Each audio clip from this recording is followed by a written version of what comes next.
ओम शांति। आज है 8 अक्टूबर 2021, नवरात्रि की आप सबको शुभकामनाएं। अभी सुनेंगे आज की मुरली।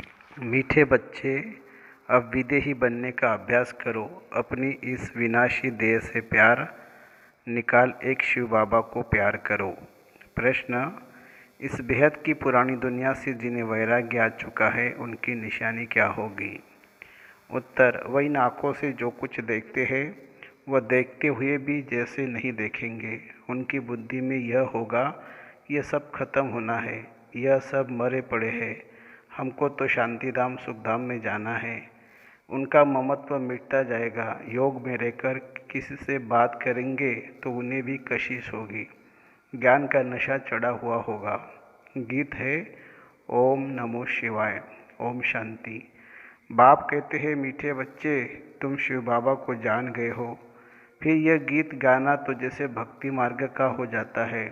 भक्ति मार्ग वाले शिवाय नमः भी कहते हैं, माता पिता भी कहते हैं, परंतु जानते नहीं हैं शिव बाबा से स्वर्ग का वर्षा मिलना चाहिए। तुम बच्चों को तो बाप मिला है, उनसे वर्षा मिल रहा है, इसलिए बाप को याद करते हो। तुमको शिव बाबा मिला है, दुनिया को नहीं मिला है। जिनको मिला है वह भी अच्छी रीति चल नहीं सकते। बाबा के डायरेक्शन बड़े मीठे हैं। आत्माभिमानी भव, देही अभिमानी भव। बात ही आत्माओं से करते हैं। देही अभिमानी बाप देही अभिमानी बच्चों से बात करते हैं। वह तो एक ही है। सो तो मधुबन में तुम बच्चों के साथ बैठा है। तुम बच्चे जानते हो कि बरोबर बाप आए ही है पढ़ाने। यह पढ़ाई सिवाय शिव बाबा के कोई पढ़ा न सके, न ब्रह्मा न विष्णु। यह तो बाप ही आकर पतितों को पावन बनाते हैं, अमर कथा सुनाते हैं। सो भी यहाँ ही सुनाएंगे ना, अमर कथा पर तो नहीं सुनाएंगे ना। यही अमर कथा सत्यनारायण की कथा है। बाप कहते हैं, मैं तुमको सुनाता तो यहाँ ही हूँ। बाकी यह सब है भक्ति मार्ग के धक्के। सर्व का सद्गति दाता राम एक निराकार ही है। वही पतित पावन ज्ञान का सागर, शांति का सागर है। वह आता ही तब है जब विनाश का समय होता है। सारे जगत का गुरु तो एक परमपिता परमात्मा ही हो सकता है। वह निराकार है ना। देवताओं को भी मनुष्य कहा जाता है, परंतु वह दैवी गुण वाले मनुष्य, इसलिए उनको देवता कहा जाता है। तुमको अभी ज्ञान मिला है, ज्ञान मार्ग में अवस्था बड़ी मजबूत रखनी है। जितना हो सके बाप को याद करना है, विदेही बनना है। फिर देह से प्यार ही क्यों करे। बाबा तुमको कहते शिव बाबा को याद करो, फिर इनके पास आओ। मनुष्य तो समझते हैं यह दादा से मिलने जाते हैं। यह तो तुम जानते हो, शिव बाबा को याद कर हम उनसे मिलते हैं। वहाँ तो है ही निराकारी आत्माएं। बिंदी से तो मिल न सके तो शिव बाबा से कैसे मिलेंगे। इसीलिए यहाँ समझाया जाता है, आत्माएं अपने को आत्मा समझ बुद्धि में यह रखो कि हम शिव बाबा से मिलते हैं। यह तो बड़ा गुह्य राज है ना। कईयों को शिव बाबा की याद नहीं रहती है। बाबा समझाते, हमेशा शिव बाबा को याद करो। शिव बाबा आपसे मिलने आते हैं, बस आपके बने हैं। शिव बाबा इसमें आकर ज्ञान सुनाते हैं। वह है निराकार आत्मा। तुम भी आत्मा हो। एक बाप ही है जो बच्चों को कहते हैं, मामे कम याद करो। सो तो बुद्धि से याद करना है। हम बाप के पास आए हैं। बाबा इस पति शरीर में आए हैं। हम सामने आने से ही निश्चय कर देते हैं, शिव बाबा हम आपके बने हैं। मुरलियों में भी यही सुनते हो, मामे कम याद करो, तो तुम्हारे विकर्म विनाश हो जाएंगे। तुम जानते हो यह वही पतित पावन बाप है। सच्चा सद्गुरु वह है।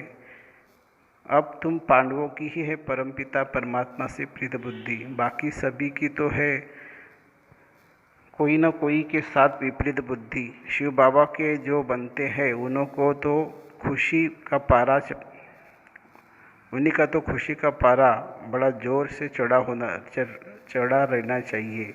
जितना समय नज़दीक आता है उतना खुशी होती है। हमारे अब 84 जन्म पूरे हुए हैं। अब यह अंतिम जन्म है। हम जाते अपने घर। ये सीढ़ी तो बहुत अच्छी है, इसमें क्लियर है तो बच्चों को सारा दिन बुद्धि में चलना चाहिए। चित्र बनाने वालों को तो बहुत विचार सागर मंथन करना है। जो हेड्स है उन्हों को ख्याल चलना चाहिए। तुम तो चैलेंज देते हो, सतयुगी श्रेष्ठचारी देवी राज्य में 9 लाख होंगे। कोई बोले इसका क्या प्रूफ है? कहो यह तो समझ की बात है ना, सतयुग में झाड़ होगा ही छोटा। धर्म भी एक है तो जरूर मनुष्य भी थोड़े होंगे। सीढ़ी में सारी नॉलेज आ जाती है। जैसे यह कुंभकर्ण वाला चित्र है तो यह ऐसा बनाना चाहिए। बीके ज्ञान अमृत पिलाती है, वे विष मांगते हैं, बाबा मुरली में सब डायरेक्शन देते रहते हैं। हर एक चित्र की समझानी बड़ी अच्छी है। लक्ष्मी नारायण के चित्र पर बोलो, यह भारत स्वर्ग था, एक धर्म था तो कितने मनुष्य होंगे। अब कितना बड़ा झाड़ हो गया है, अब विनाश होना है। पुरानी सृष्टि को बदलने वाला एक ही बाप है। 4-5 चित्र है मुख्य, जिससे किसी को धक से तीर लग जाए। ड्रामा अनुसार 3 दिन प्रतिदिन ज्ञान की पॉइंट्स गुह्य होती जाती है तो चित्रों में भी चेंज होगी। बच्चों की बुद्धि में भी चेंज होती है। आगे यह थोड़े ही समझते थे कि शिव बाबा बिंदी है। ऐसे थोड़ी कहेंगे कि पहले ऐसा क्यों नहीं बताया। बाप कहते हैं सब बातें पहले ही थोड़ी समझा जाती है। बाप ज्ञान का सागर है तो ज्ञान देते ही रहेंगे, करेक्शन होती रहेगी। पहले से ही थोड़ी बता देंगे, फिर आर्टिफिशियल हो जाए। अचानक कोई इत्तेफाक आदि होते रहेंगे, फिर कहेंगे ड्रामा। ऐसे नहीं, यह बना, यह नहीं होना चाहिए। मम्मा को तो पिछाड़ी तक रहना था, फिर मम्मा क्यों चली गई? ड्रामा में जो हुआ सो राइट। बाबा ने भी जो कहा सो ड्रामा अनुसार कहा। ड्रामा में मेरा पार्ट ऐसा है, बाबा भी ड्रामा पर रख देते हैं। मनुष्य कहते हैं ईश्वर की भावी, ईश्वर कहते हैं ड्रामा की भावी। ईश्वर ने बोला या इसने बोला, ड्रामा में था। कोई उल्टा काम हुआ, ड्रामा में था, फिर सुलटा ही हो जाएगा। चढ़ती कला जरूर है, चढ़ाई पर जाते हैं कब डगमग हो जाते हैं। ये सब माया के तूफान है। जब तक माया के विकल्प जरूर आएंगे। सतयुग में माया ही नहीं तो विकल्प की बात ही नहीं है। सतयुग में कभी कर्म विकर्म नहीं होते। बाकी थोड़े रोज है, खुशी रहती है। यह हमारा अंतिम जन्म है। अब अमरलोक में जाने के लिए शिव बाबा से अमर कथा सुनते हैं। यह बातें तुम ही समझते हो। वो लोग कहाँ अमरनाथ पर जाकर धक्के खाते रहते हैं। यह नहीं समझते कि पार्वती को कथा किसने सुनाई।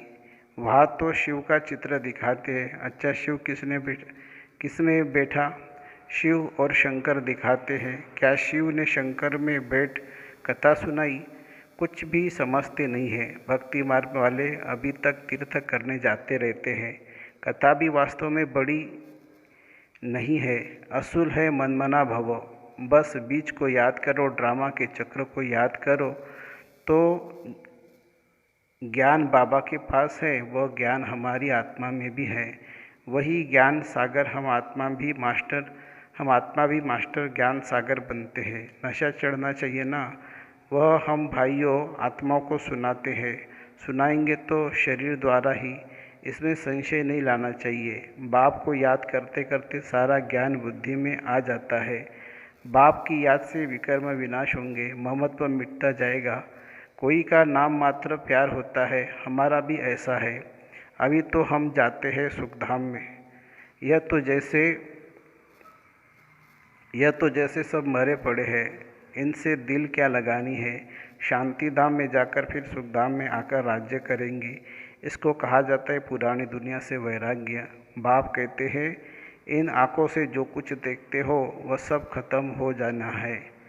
विनाश के बाद स्वर्ग को देखेंगे। अब तुम बच्चों को बहुत मीठा बनना चाहिए। योग में रहकर कोई बात करेंगे तो उनको बड़ी कशिश होती है। यह ज्ञान ऐसा है जो बाकी सब भूल जाता है। अच्छा, मीठे मीठे सिकिलते बच्चों प्रति माता पिता बाप दादा का याद प्यार और गुड मॉर्निंग। रूहानी बाप की रूहानी बच्चों को नमस्ते। हम रूहानी बच्चों की रूहानी बाप दादा को याद प्यार, गुड मॉर्निंग और नमस्ते बाबा, नमस्ते। धारणा के लिए मुख्य सार। ज्ञान मार्ग में अपनी अवस्था बहुत मजबूत बनानी है, विदेही बनना है, एक बाप से सच्ची सच्ची प्रीत रखनी है। ड्रामा की भावी पर अटोल रहना है।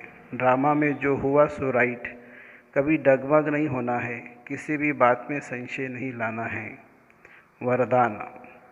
दाता बन, हर सेकंड हर संकल्प में दान देने वाले उदार चित्त महादानी भव। आप दाता के बच्चे, लेने वाले नहीं लेकिन देने वाले हो। हर सेकंड हर संकल्प में देना है। जब ऐसे दाता बन जाएंगे तब कहेंगे उदार चित्त महादानी। ऐसे महादानी बनने से महान शक्ति की प्राप्ति स्वतः होती है, लेकिन देने के लिए स्वयं का भंडारा भरपूर चाहिए। जो लेना था वह सब कुछ ले लिया, बाकी रह गया देना, तो देते जाओ, देने से और भी भंडारा भरता जाएगा। स्लोगन है, हर सब्जेक्ट में फुल मार्क्स जमा करनी है तो गंभीरता का गुण धारण करो। हर सब्जेक्ट में फुल मार्क्स जमा करनी है तो गंभीरता का गुण धारण करो। ओम शांति। मातेश्वरी जी के अनमोल महावाक्य। निराकार परमात्मा का रिजर्व तन ब्रह्मा तन है। यह तो अपने को पूरा नीचे है कि परमात्मा अपने साकार ब्रह्मातन द्वारा आकर पढ़ा रहे हैं। इस पॉइंट पर बहुत जिज्ञासु प्रश्न पूछते हैं कि अमृत वेले समय निराकार परमात्मा जब अपने साकार तन में प्रवेश होते हैं तो उसी समय शरीर में क्या चेंज होती है। वो पूछते हैं, क्या तुम उस समय बैठ उनको देखते हो कि कैसे परमात्मा आता है। अब इस पर समझाया जाता है, परमात्मा की प्रविष्टता होने समय ऐसे नहीं कि उस शरीर के कोई नयन चयन बदल हो जाते हैं, नहीं, परंतु हम जब ध्यान में जाते हैं तब नयन चयन बदली हो जाता है। परंतु इस साकार ब्रह्मा का पाठ ही गुप्त है। जब परमात्मा इसके तन में आता है तो कोई को भी पता नहीं चलता। उसका यह तन रिजर्व किया हुआ है, इसलिए सेकंड में आता है, सेकंड में जाता है। अब इस राज को समझना बाकी, ऐसे नहीं कि कोई पॉइंट समझ में न आवे तो इस पढ़ाई को कोर्स छोड़ देना है। पढ़ाई तो दिन प्रतिदिन गुह्य और क्लियर होती जाती है। सारा कोर्स एकदम तो नहीं पढ़ सकेंगे ना, वैसे आपको समझाया जाता है। और जो भी धर्म पिता है आते हैं उन्होंने भी अपनी अपनी पवित्र आत्मा आए अपना पाठ बजाती है। फिर उन आत्माओं को सुख दुख के खेल में आना है। वो वापस नहीं जाते, परंतु जब निराकार सुप्रीम सोल आते हैं तो वह सुख दुख से न्यारे हैं, तो वो सिर्फ अपना पार्ट बजाए फिर चले जाते हैं। तो इस पॉइंट को हमें बुद्धि में समझना है। दूसरी, आत्मा और परमात्मा के गुणों और ताकत में क्या फर्क है। आत्मा और परमात्मा का अंतर्भेद, इस पर समझाया जाता है कि आत्मा और परमात्मा का एक रूप, एक जैसा ज्योति रूप है। आत्मा और परमात्मा का साइज एक ही रीति में है, बाकी आत्मा और परमात्मा में सिर्फ गुणों की ताकत का फर्क अवश्य है। जब यह जो इतने गुण है वह सारी महिमा परमात्मा की है। परमात्मा दुख सुख से न्यारा है, सर्वशक्तिवान है, सर्वगुण संपन्न है, 16 कला संपूर्ण है, उनकी ही सारी शक्ति काम कर रही है। बाकी मनुष्य आत्मा की कोई शक्ति नहीं चल सकती, परमात्मा का ही सारा पाठ चलता है। भल परमात्मा पाठ में भी आता है तो भी खुद न्यारा रहता है, लेकिन आत्मा पाठ में आते भी पाठधारी के रूप में आ जाती है। परमात्मा पाठ में आते भी कर्म बंधन से न्यारा है, आत्मा पाठ में आते भी कर्म बंधन से न्यारा है। आत्मा पाठ में आते भी कर्म बंधन के वश हो जाती है। यह आत्मा और परमात्मा के अंतर भेद। अच्छा, ओम शांति।